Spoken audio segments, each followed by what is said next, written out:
From the moment I could understand things, it was obvious. My older brother, Tommy, was the golden child, while I was just the afterthought.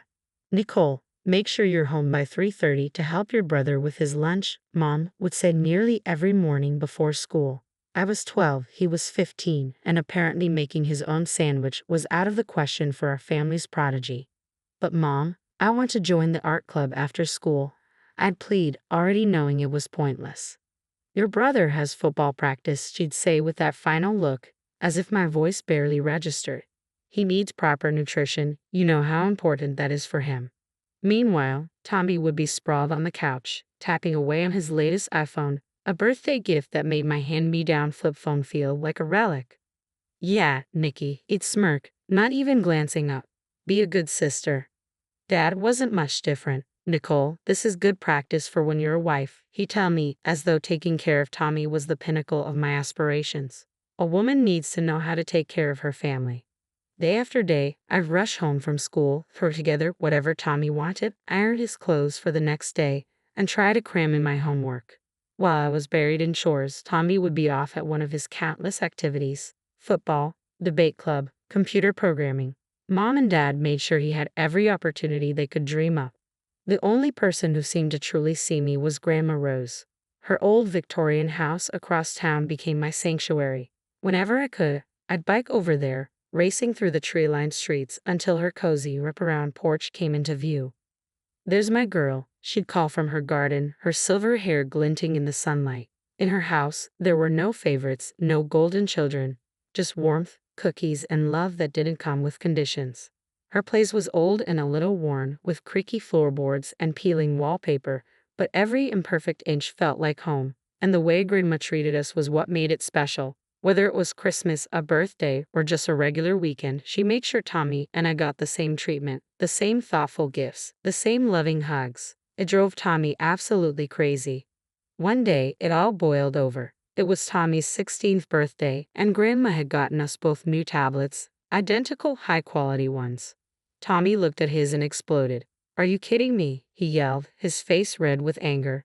"Nicole gets the exact same thing as me on my birthday." Grandma sat calmly in her armchair, hands folded. "Tommy dear, I love you both equally." "That's not fair," he was practically shouting. "Mom and Dad give me better stuff because they know I deserve it. I'm the one with the grades, the sports achievements, the future. Nicole just exists." I felt stunned, but Grandma didn't even flinch. She stood up, somehow towering over him. "Thomas Michael Parker," she said, her voice calm, sharp as a knife. "You will not speak about your sister that way in my house or anywhere else." Tommy stormed out, slamming the front door so hard that Grandma's china teacups rattled. I thought that was the end of it, but the next day, Grandma showed up at our house, unannounced. I listened from the top of the stairs as she confronted my parents. Her voice was low but firm. "The way you're raising these children is unacceptable," she said. "The favoritism needs to stop." Mom tried to argue, "We're doing what's best for both of them." Grandma's voice was cold. "Is that what you call it? Well, if you want my financial support for their upbringing, things need to change." I could hardly believe what I was hearing. Later that night, I overheard my parents talking. "We can't afford to lose her money," Mom whispered. "We need it for Tommy's college fund." "I know," Dad sighed. "We'll have to play along, give Nicole some things too, keep her happy." Within a week, everything changed. I was finally enrolled in the piano lessons I'd begged for since I was 10. A new iPhone appeared on my nightstand, and my parents even started asking about my day. But it all felt hollow. The next time I saw Grandma, she was in her garden, tending to her roses. She looked at me with a knowing smile. "You know, dear," she said, clippers in hand, "I get detailed reports of how every penny of my support is spent. Your parents seem to be making much better choices lately, don't you think?" It was a strange, bittersweet feeling, realizing that my parents' affection came with strings attached.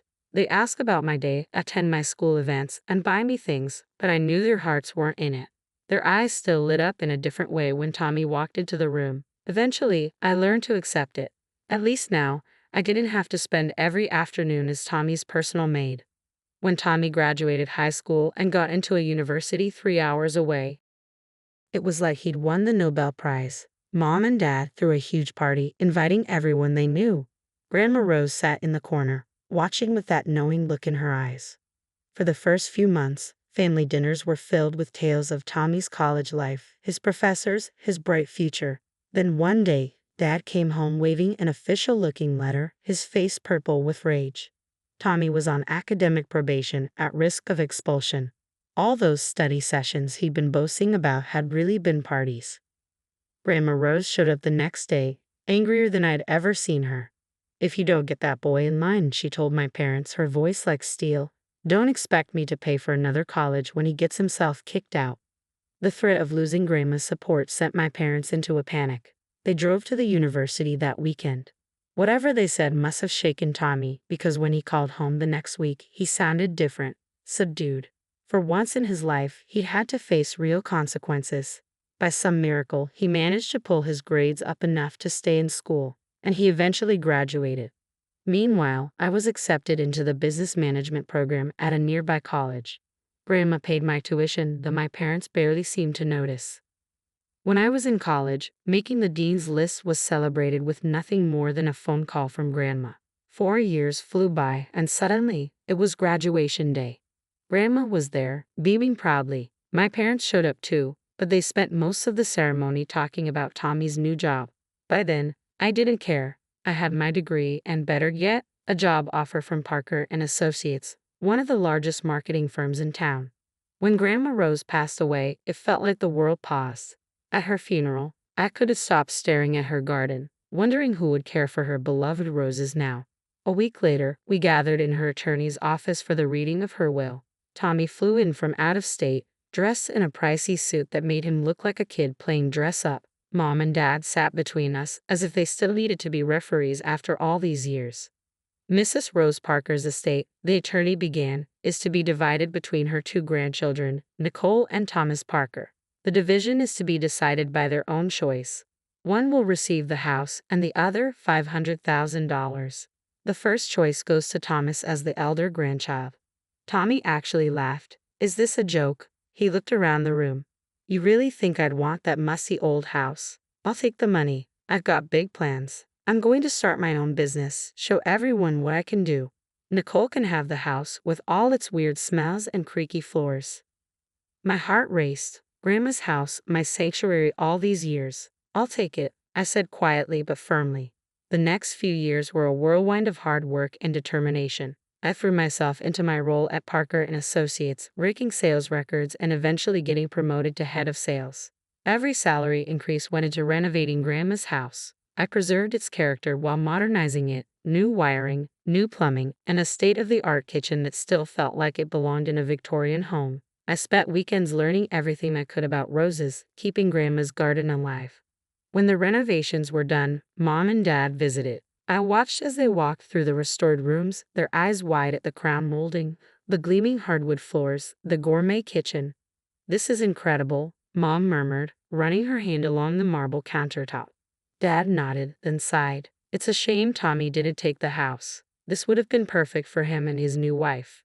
There it was. Some things never change.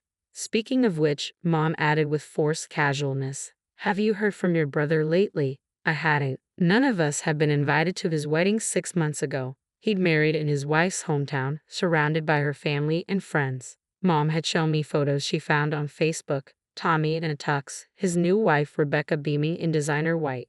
Then one Sunday afternoon, while I was pruning Grandma's roses, the doorbell rang. I wasn't expecting anyone, so I took my time wiping my hands before answering. When I opened the door, I nearly dropped my gardening gloves. Tommy stood there, looking nothing like the successful businessman he portrayed on social media. Beside him was Rebecca, eyeing my home as if conducting an inspection. Tommy gave me a strained smile. "Can we talk privately for a minute, Nikki?" We stepped into Grandma's old study, now my home office. Tommy closed the door, his face desperate. "I need your help, sis," he whispered. "The business, it's falling apart. We're about to lose everything. We had to give up our apartment." He ran a hand through his hair. "Could we stay here for a while? Just until things turn around?" I stared at him, stunned. Tommy had never asked me for anything, unless you counted all those years of entitled demands. But for the first time, I saw my brother, not my parents' golden child. "Okay," I heard myself say, "but only temporarily." The next morning, the doorbell rang again. This time it was Mom and Dad, practically bursting with excitement. We came as soon as Tommy told us. Mom rushed past me to hug Rebecca. "Oh, sweetheart, we're so happy to finally meet you in person." For the next 2 hours, I might as well have been invisible. I served coffee at Mom's request and listened as Rebecca charmed my parents with tales of her family connections and Tommy's brilliant business ventures. "Nicole," Mom called as I headed to the kitchen, "be a dear and make us some lunch, something nice." Rebecca's used to fine dining.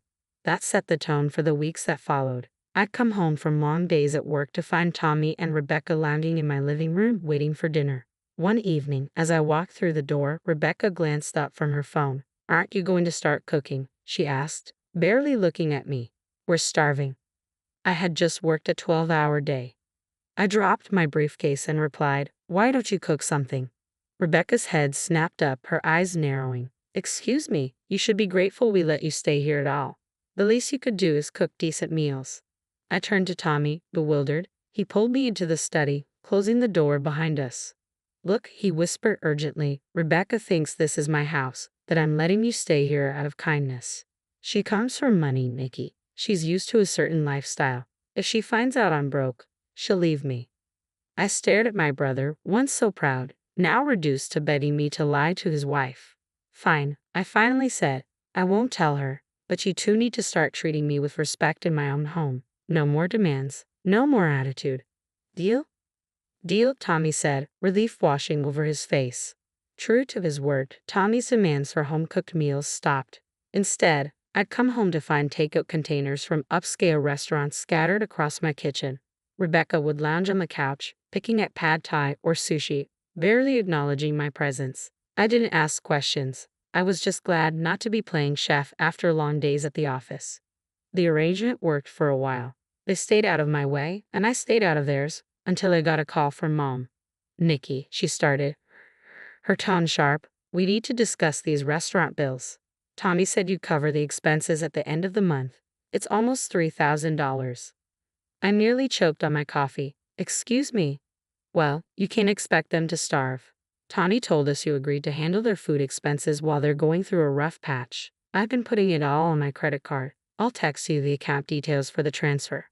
Hands shaking, I hung up and texted Tommy, "Come to me, now." Within minutes, he was in my study, looking nervous. "Care to explain why Mom thinks I'm covering your luxury takeout habit?" I asked, my voice cold. Tommy's face flashed with guilt before he scrambled for excuses. "Nikki, you have to understand. Rebecca has certain expectations. If she knew how bad things were—" "Stop," I said, holding up a hand. "I've heard enough. This ends now." He looked desperate. "Just give me more time. Please, Nikki, I'll figure something out. I promise." I studied him, the brother who'd had everything handed to him his entire life. "Fine. One more chance. But figure out your own food situation. I'm not paying a cent." The next 2 months passed uneasily. I'd come home to find my house in disarray, my evenings spent cleaning up after them. Tommy and Rebecca lived in their bubble, taking lunch with their parents, shopping, and dining out as if nothing was wrong. Then, one evening, I came home early, looking forward to a quiet night with a glass of wine, only to find Rebecca waiting for me in the living room. "We need to talk," she announced, gesturing for me to sit. I raised an eyebrow but took a seat. Might as well hear whatever this was about. "I've been patient," Rebecca began, inspecting her manicured nails. "But enough is enough. From now on, you'll pay us $2,000 a month in rent. That's fair, considering the neighborhood. And you'll resume cooking and cleaning duties." I couldn't help it. I started laughing, loud and unrestrained. Rebecca's face darkened. "What's so funny?" "Rebecca, there's a misunderstanding here. This is my house. I own it. Your husband is staying here because I took pity on him." The color drained from her face. "You're lying?" "Call him," I said, leaning back in my chair. "Ask Tommy who owns this house." Hands trembling, she pulled out her phone and dialed. "Tommy," she snapped, "Nicole is telling some ridiculous story about owning this house. Tell her she's mistaken." There was a long pause, then Tommy's voice crackled through the speaker. "She's telling the truth. It's her house. Grandma left it to her. I took the money she offered me to start a business. But I failed. We're broke." Rebecca shot to her feet, knocking over a glass in her haste to get upstairs. I heard her slamming closet doors and throwing things around, packing in a fury. Within minutes, she was dragging her designer luggage down the stairs. She didn't look back as she left, the front door slamming shut like a gunshot. The next morning, Tommy stormed into the kitchen, his face twisted with rage. "This is all your fault. Rebecca's divorcing me, and she won't even talk to me. You had no right to tell her." I set down my coffee cup, calm and resolute. "No, right? This is my house, Tommy, the one you laughed at me for choosing, the one you lied about to your wife while mooching off our parents. And you're telling me I had no right? You've always been jealous of me, haven't you?" he sneered, just waiting for a chance to get back at me. "Get out," I said, my voice quiet but firm. "Take your things and go." He glared at me, then stumped upstairs, throwing things around in the guest room. When he finally left, he didn't say goodbye. I had exactly 1 hour of peace before my phone rang. Mom's name flashed on the screen. "How could you do this to your brother?" she demanded, her voice shrill. "He's devastated. He's back with us, crying his eyes out." "That's not my problem." "Of course it's your problem," Dad's voice chimed in. "You need to give Tommy the house. It's the only way to save his marriage. Rebecca might come back if they have a proper home." I laughed. "You're serious? You want me to give away my house because Tommy lied to his wife and ruined his business?" "Help your brother," Mom merely shrieked. "Family helps family." I felt years of resentment bubbling up. Where was that family spirit when I was cooking and cleaning for Tommy? When you ignored my achievements to praise him? Grandma's the only one who ever treated me like family, and she left this house to me. Conversation over. 2 months later, I heard through colleagues that Tommy's company had officially declared bankruptcy, and his divorce was finalized soon after. He was living with our parents, who still called it regrouping, their favorite euphemism for Tommy's failures. One Sunday, all three of them showed up at my door. I watched through the security camera as they rang the bell again and again, Mom calling out, "Nicole, we need to talk as a family." I picked up my phone and sent a single text to all three. "Please leave. Do not come back or I'll call the police." They eventually left, but not before Mom left a casserole on my porch with a note about forgiveness and family obligations. I donated it to the homeless shelter down the street. These days, my life is peaceful. I tend to Grandma's roses, which are blooming beautifully. My career is thriving. I made Executive VP last month. I feel good, and it's all thanks to Grandma.